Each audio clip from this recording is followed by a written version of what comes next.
Italy, and I guess not all of you knows where Ancona is, right? So I thought to take a picture of Europe, and this is Europe, and that tiny bit over there, the red dot, is Ancona on that side. To make your life easier, you see Venice, you see Milan, Rome, and Florence, and where Ancona is. And this is our old hospital, which is 50 yards from the sea, which makes it nice. It's old, but it's nice. And because we are very close, we are in between the mountain and the sea, and that's what we get there. So a little bit of publicity for the place where I work. This is the new facility where we will be moving. This is the general hospital, and the two buildings here, are the teaching of university and laboratory for the university. So it's where we're moving in a year from now. So we are very looking forward to it.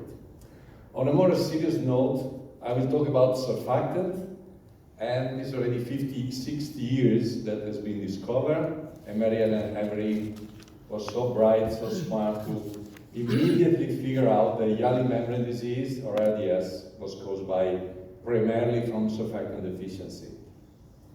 And this is a study by my friend Mikko Alman, with 30 years later, he could show that no baby without RDS have normal surfactant, normal amount also from tracheal aspirates.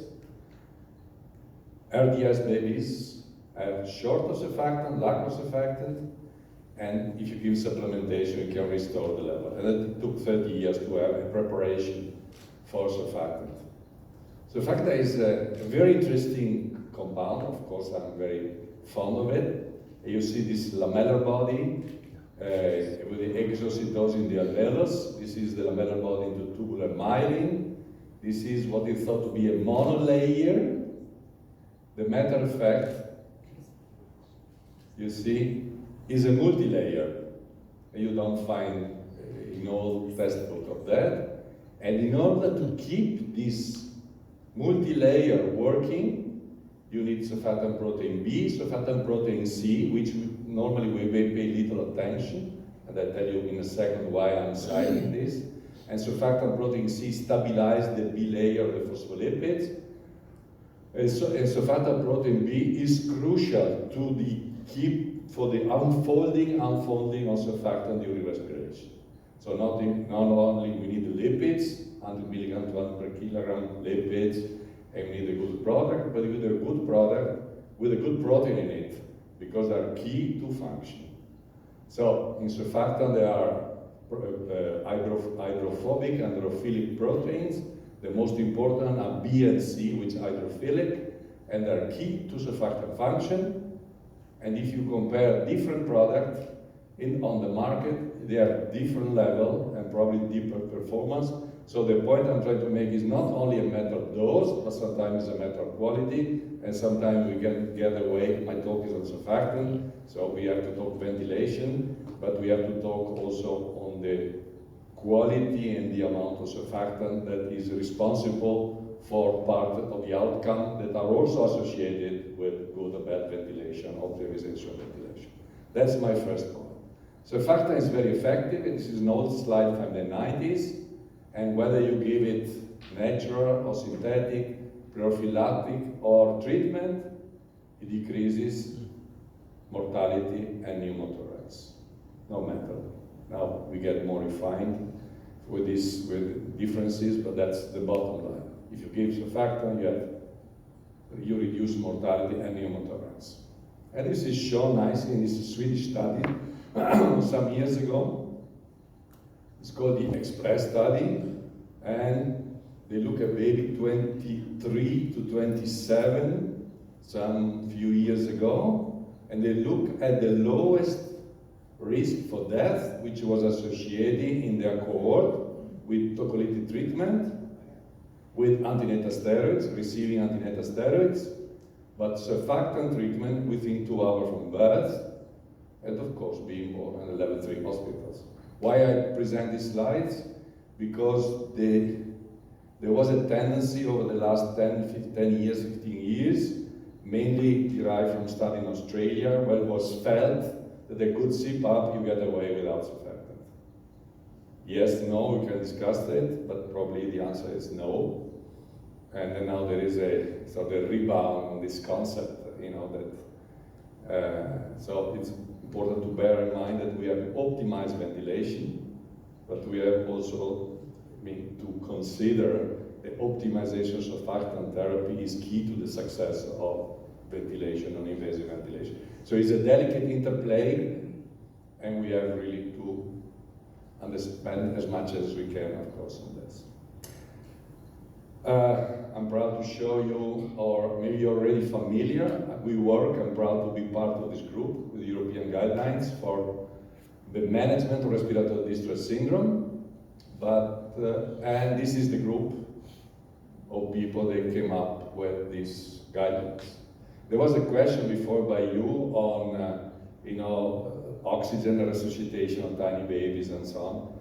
I mean, it's really fun, to be in the guidelines together, because sometimes you have to come up with the guidelines, but sometimes it's the science behind is really very poor. People are waiting for precise guidelines, evidence-based, but sometimes you're in trouble because it's the science and the research is sometimes poor. So you still have, to come up with some recommendation, but sometimes it's difficult. So this is the group of people. So I thought that in the first part of my talk, I would present the results of the guidelines, which are kind of super summary of surfactant, of different key areas, including surfactant. So you can memorize what are the key points, take-home points of these guidelines, and eventually we go into the concept of non-invasive, and we try to see what is really non-invasive and what is named non-invasive, or perhaps we are not yet, the invasiveness is not as small, as little as you think about. So these are the guys. These are the key points on the guidelines. And I will focus on surfactant therapy, because this is my topic. And within the surfactant, we have selected area, prophylaxis, administration method, preparation, when to treat, and sedation. Well, prophylaxis, I don't think anybody any longer go for prophylaxis, right? But again, let's be careful, because if you audit your data, and if you're in your unit, 100% or 98% or you maybe 23 or 24 weaker, they get surfactant at some point during the hospital stay. There's always an option if this very high-risk baby, perhaps without prenatal steroid, 23, 24 weeks, if retrospectively you end up treating all of them, what is the point of waiting? And there's a sentence for it. Still, the data is that prophylaxis has been shown to be inferior to early treatment. So prophylactic intubation and giving surfactant to babies increase the risk of VPD in randomized study. But be aware of this comment I made on that. Well, what about Ensure and CPAP versus early rescue? I should have explained about Ensure, but I'm sure many of you are familiar. Means intubate, surfactant, extubate, and CPAP versus early rescue with a conventional tube approach. Well, this is being shown already in 2007. Is going to be superior in terms of all these parameters. You can see death, need of ventilation, surfactant use, leak, and BPD. Therefore, using Ensure compared to surfactant ventilation reduces the need for it. They reduce the need for ventilation. Well, there is now LISA is fashionable. LISA is an acronym for less invasive surfactant administration. And there is already a meta-analysis with some flaws and some problems, which I comment later on during the talk. But eventually, if you read this meta-analysis in 2017 archives, you see this less invasive surfactant ventilation. when compared with, and I'll tell you in a second, eventually is associated with death, we reduce death of bronchopulmonary dysplasia. In life, my philosophy and comment is you compare A, B, and C, and it's nice to say that A is better than B. You can look at the other way around and say, is B much worse than A? What means is B really the standard of care? So you do an intervention A, you want to prove that A is better than B, but your B may be your standard of care. But maybe there are better standard of care, so you compare A with your current practice. But if your current practice is not state of the art, A will look great, but part of the problem is that your B is kind of fishy, so it's not optimal. Anyway, we have this meta-analysis. LISA is better than intubation, in bracket control group, and we will discuss more what is intubation control, are reducing the need for ventilation and at reducing bronchopulmonary dysplasia. When to intervene with surfactant, earlier is better than later. There are plenty of studies. We tend to forget that because the baby is doing well in CPAP. Let's wait a bit. It's pity to intubate and so on. And we got surfactant administration got delayed and more in the last years. But we have strong data that indicate that if surfactant is required, the earlier is given, the better the outcome. And the new guideline gives 30% FiO2 as a threshold for surfactant administration. 30. Where this number comes from, is the right number? Probably not, or probably it's like the oxygen in resuscitation. I think it was the best compromise that we could come up with in 2019, and this was based on nearly 300 babies, less than 32 weeks, study by Peter Dageville in 2013, where he described that if you have an FiO2 greater than 30, you get 83% to be treated with surfactant. And out of this sort of notion, this information, the 30% was recommended, but there's not such a high quality randomized study for that. And LISA has not been ever treated as a prophylaxis. If you compare natural surfactant with BPD as an outcome, you can see the natural surfactant are broadly equivalent, except the 200 milligram Curelserve is better than 100 milligram Curelserve or surfactant. This has to do with the dose, but it has to do also with the protein profile. So choosing the right product, it's an issue, in my opinion. So in summary, natural surfactant are to be used. Early rescue is the approach. As early as possible in the course of the disease. FiO2 30% based on one paper. 200 milligram is better than 100 milligram dose. Less invasive factor administration is the preferred mode. And the second and sometimes third dose can be indicated. This is what the guideline says. I put it like that so you can compare your practice with the guidelines, and should you have any questions, so we can discuss this. Or I move to the second part of my talk where I try to be a bit more critical with the guidelines or with the existing data. Well, the talk actually was non-invasive surfactant administration. So what is invasiveness, and how can we really tell what is non-invasive? And then I make a bit evolution. I tried what happened over the years, discussing a bit endotracheal administration, Ensure, LISA, laryngeal mask, pharyngeal distillation, nebulization, and we can see what is invasive, what is non-invasive, what the thoughts are. So, endotracheal intubation came natural. Because this is my booklet where I train, Guess where I trained? Toronto Sick Kids for 4 years. Very same place where you trained. As I'm afraid it was 85. That's the sad part of it. So, you see? That does a lot, huh? Anyway, all the booklet, there was a Toronto booklet at that time. Every sentence in the booklet would start, having intubated the infant and secure the airways, blah, blah, blah. So everybody got the primary exact, and that's not what you're doing now. So as a consequence, when surfactant became available, surfactant is being given in intubated babies. What?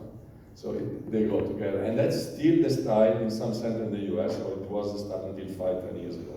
While in Europe, the switch was 20-25 years ago. We stopped, this concept was a bit stopped. Or was. Okay, so we are in 85. But something happened a few years later, and this Ensure technique came out. Ensure, you know, it means intubation, surfactant intubation. And this technique typically involves surfactant administration using the tracheal tube and providing post-impression breath, and often with a good premedication sedation when he is elected. Patient is disconnected from CPAP, manual breath are given for 2 to 5 minutes and then extubated. And Eric, is a good friend of mine, was the guy who made it, who went to New England with 60 cases, I think 68 cases, and he could show with the Ensure, he could give surfactant CPAP and the baby got away with fewer days of mechanical ventilation or ventilatory support if they got Curosurf, if they got Curosurf, that was this Curosurf, the product, the surfactant used in the study via this Ensure approach. And that said, 68 infants year with RDS, he compares CPAP alone and CPAP with Curosurf, and of course this group got better, and he could see the reduced need for ventilation. And then Ensure became more and more popular. I think it became popular in the US between 5 years ago. So Europe was about 10 years ahead, in terms of implementing Ensure compared to the US. So, but lately, over the last 12 years, LISA became more popular. LISA is an acronym, means less invasive surfactant administration, typically involves surfactant administration using a small tube while the baby is breathing spontaneously on CPAP or an IPV. You just heard Professor Moretti on that. But usually this is done without pre-medication. Why that? It's all started like that. Ensure started with a lot of pre-medication or good medication. And LISA, perceived non being invasive, was started without pre-medication. And of course, we can talk about it. Let's see if I can show you a video.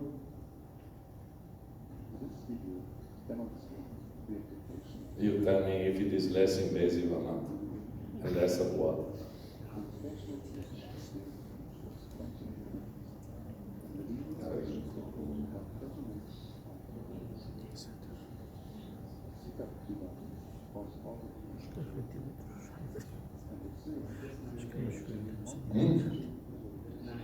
It's a good question, we keep it for the discussion.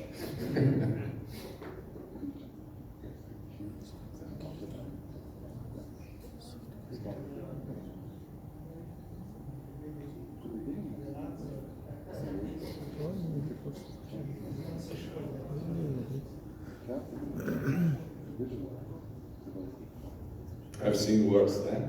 Can be worse. But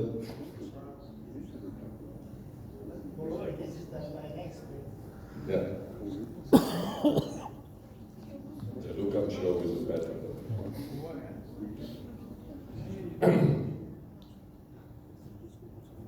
So you can guess laryngoscope, McGill forceps, yes, no, McGill, and infusion of surfactant via small thin catheter in the trachea in a normally breathing infants with autonomous breathing, and the injection in 1 to 3 minutes. This film is taken with a video laryngoscope and demonstrates the position of the catheter in relation to the via a small diameter. The catheter is carefully taken out with another forceps and introduced to the deep 2 centimeters. The mount that tells it to walk into suction can be clearly seen. In this film, the laryngoscope is slightly retracted, but left in place during the procedure. The infant was a preterm baby with a birth weight of 600 grams on the first day of life.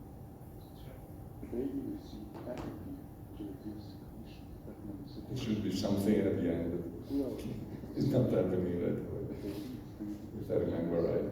which is probably of prime importance as a success was expected. Towards the end of the film, some milky fluid, surfactant, can be seen in the larynx, and the flux of a small amount of surfactant becomes evident when the catheter is withdrawn.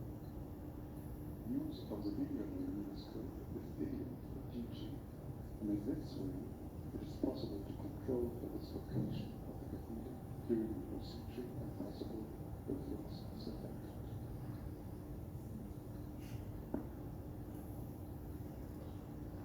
Okay, that is Lisa.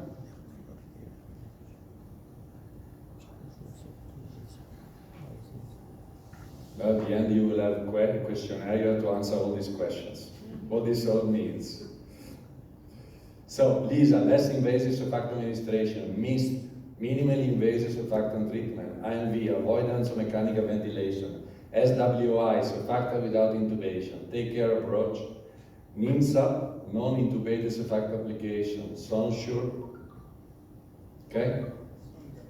So when you do a Lisa search, you find part of the story, and people like, you know, to have this.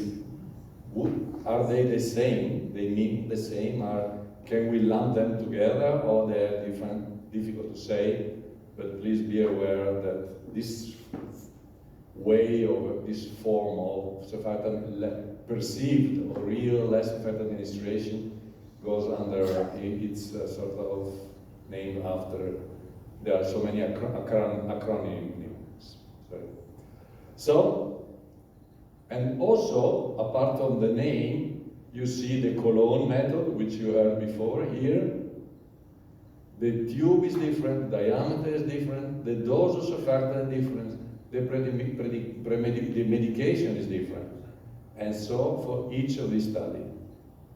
So when comparing outcome, you don't compare only the approach, but you compare 3 or 4 or 5 variables at the same time. Lisa, this sort of less invasive administration, I will use the term Lisa for most of this perceived less invasive.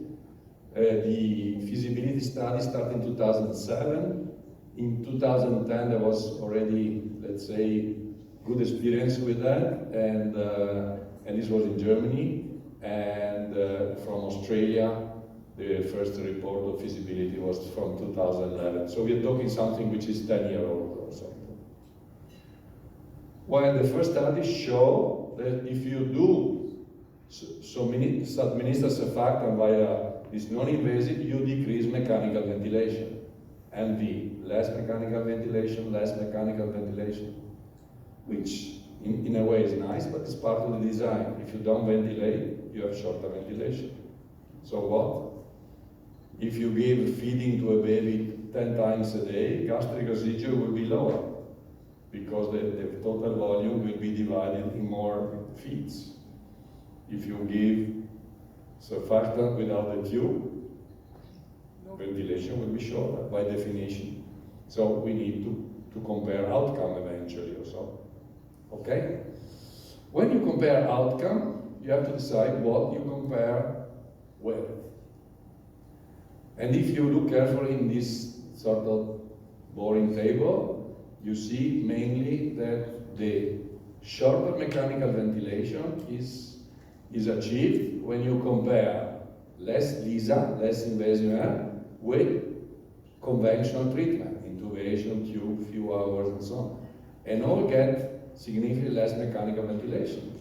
But when you compare LISA versus Ensure, you see that mechanical ventilation time is not shorter. So it's part of the study design.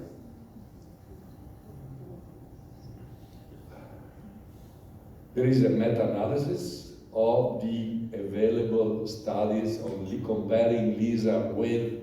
There are 6 studies, and these are the available meta-analysis. And basically, which studies show, but what these studies show is, we can read the last one, that LISA resulted in a lesser need for mechanical ventilation and reduction in the composite outcome of death, of BPD at 6 weeks, and BPD 36 weeks a month survival.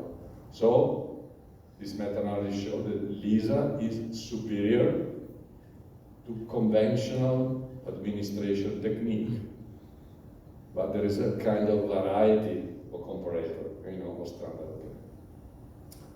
And this again shows that this is the same data, all favoring LISA versus with the outcome being alive without BPD. Again, the same concept. Are we comparing LISA versus Ensure with the tube being left in place for 20 seconds? Or we compare LISA versus delayed surfactant treatment? Or are we comparing LISA versus surfactant treatment plus mechanical ventilation? And unfortunately, all these approaches have been lumped in the same meta-analysis. Well, if you then look and want to see whether LISA avoids subsequent ventilation, this is a study from Germany, you can see that if you get a standard treatment in Germany, you are 24 to 27 weeks, the chance of being intubated 99%. But if you get LISA, the chance of being intubated at a later point is 74%. So 3 baby out of 4 get intubated later on anyway. That's not taken into account in this evaluation also. And then other 2 concepts. Is this LISA invasive? Is that comfortable for the babies? This has been studied this year in January by the court in the Netherlands, and they performed an observational study where they did LISA. They measure baby, they look at baby 2016, 2018, less than 32 weeks if they had LDS. And they gave here criteria for surfactant administration.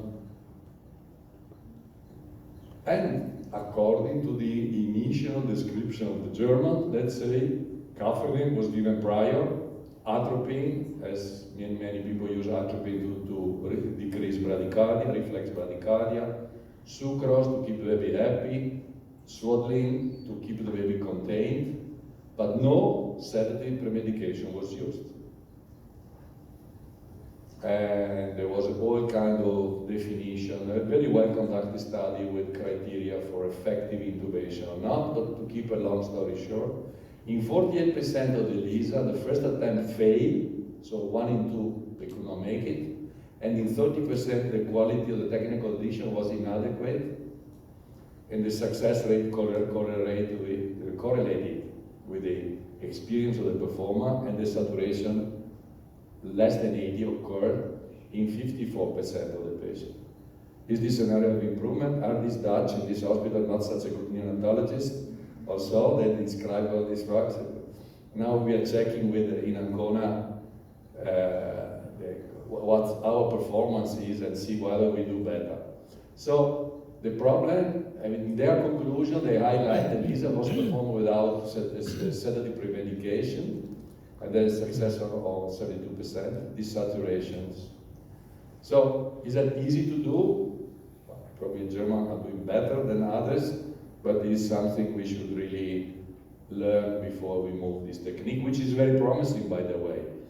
There is an article by us, you can find in Lancet Child and Adolescent Health. Came out January 31st, and you can read it for yourself. It's a bit critical, like I'm critical now about things, but if you find the time to read this article, you may find some of the things I'm sharing with you today. In Ancona, we have set up some system to measure patient comfort, desaturation, beat-to-beat variability, stress of the reflecting heart rate. And we are doing now some study, I'll show you later if we have time, where we can measure the impact of these maneuvers and the saturate which are perceived less invasive or more invasive, and with and without sedation, to see the comfort of the baby, to see what reaction in terms of heart rate variability, desaturation, and so are associated with this performance. And this is also our system where we measure all kind of movement, reaction, and so forth. Laryngeal mask. Is that a laryngeal mask an option to give surfactant non-invasively? Yes, possibly it's a good idea. The unfortunate part is it works for maybe 2 to 5 kilograms. And these days, most of the baby with more than 2 kilos, they get away, they don't have RDS. However, my friend Daniele Trevisanuto from Padua, the place where I trained, he published already in 2005 that all baby got better, larger baby, relatively large baby got better with surfactant being administered with laryngeal mask. And we have even a Cochrane that tells that evidence for a single small laryngeal mask administration, surfactant administration, is effective. So he is happy, I believe. We have a study by Pinero, and with a primary outcome, failure of surfactant treatment to avoid mechanical ventilation, and basically he shows that with the laryngeal mask compared to the endotracheal tube, failure were much less. And Roberts also compared intubation, mechanical ventilation, the first ever day of life, laryngeal mask and surfactant versus control group with CPAP and no surfactant. And look, the successes were much higher with the laryngeal mask, but with surfactant, because the control group is with no surfactant. So, sorry? In comparison, it's just intubation. Yeah. Without surfactant. This is in Juno Pediatric 2018. So, laryngeal mask, I would buy a few, keep in my unit for difficult intubation, for trouble, sometimes it happens. It works for baby larger than 2 kilograms, but if you don't inflate the ring, they fit in much smaller baby, down to 1 kilogram. So it can be doable if you don't inflate the ring. I would not recommend, but some people are doing it. Surfactant can be given the proximal part without passing the vocal cords. There is no information on how much surfactant gets into the lung, but preliminary results are positive, and my guess is that if a smaller mask were to be developed, small for a tiny baby, would be a suitable, probably less invasive surfactant technique, or you may take the chance to not to inflate the outside ring. Pharyngeal, see it? There's a special trick for it. Pharyngeal distillation. Well, Katwinkel already tried in 2004 in vaginal delivery to put surfactant in the upper airways of the tiny baby, already in 2004. And did a study in Acta Pediatrica 2018. Infant below 25 weeks, 19 infants who got a bolus of surfactant in the pharynx. And this is, this is not a well-designed study, it's different period. You have a standard of care, 2011-2012, then you have a period, 2013-14, when oropharyngeal surfactant was added to the standard of care, and the year after, they stopped giving the pharyngeal, and they compare the ear. So it's not the strongest study design you can get. And they look for the need of delivery room intubation. And what they found that although more surfactant was needed, because in some baby you would give it in the pharynx, and some of them would need an additional dose. So more surfactant is needed if you have a first approach in the pharynx, and then you need later on for conventional treatment. Still, significantly fewer infants were intubated than in controls. So the rate of intubation of the infant who got the surfactant in the pharynx was significantly lower compared to the infant that did not get it. So oropharyngeal surfactant could be a promising approach, and there's a pop-art study in Europe which was supposed to start in 2017. I tried to trace some information. I don't know how far they are in the study addressing exactly this issue. So the real or the less invasive surfactant, in my opinion, administration is by nebulization. Theoretically, is nebulization. So it's, but so far has been, until now, no one has ever succeeded to give surfactant by nebulization. The attempts already were in animals in 91. This is Machiko Yagami working on it. There are all kinds of studies in animals that even show a better distribution. And but you can do with different technique, nebulization, ultrasound, capillary generator. The bottom line is these are the available studies, and they show relatively poor effect. The most recent one, published, is by Jane Pillow, here at the bottom, here. Again, that show a reduction in CPAP, only in relatively large babies on your right, 32 to 33 weeks, but no effect of very, well, you can say no effect between 29 and 31 weeks. There's another study ongoing. I think it's being closed, and we will know probably in 6 months whether there is some changes or so on that. And this is the CURANEP study, which is about to be closed. It's just closed now.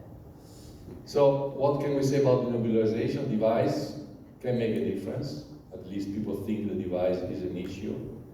You may need a higher dose, because if you nebulize, you go everywhere, and not necessarily 100% go to the trachea, and the appropriate nebulizer is thought to be key. So in order to summarize what I said, the transition between endotracheal administration of surfactant has occurred already. 20 years ago, 15 years ago in Europe, and 5-10 years ago in US. Now, are we going to see a transition between Ensure and LISA in the coming years and so on? Yes, but my view, we need a bit more research, and we need to say what is A and what is B when we do studies and compare nicely. Laryngeal mask is a question, but my prediction would be if a small size mask were to be produced, it could be interesting to study. Pharyngeal instillation, it's an open area, depends how much money, how at risk you are. But for nebulization, I put 3 question marks, because my guess is that probably is not going. If you want to do a bit of reading, our guidelines 2019, this review, pediatric research 2019, I'm sorry, no, this is Roger Sold, neonatology 2019, and this is 2017, 2017 in pediatric research. Okay, these are, if you read these 3 papers, you get pretty much the whole scenario. So And now I'm done. If you want to, or if you want to know what we are doing in Ancona,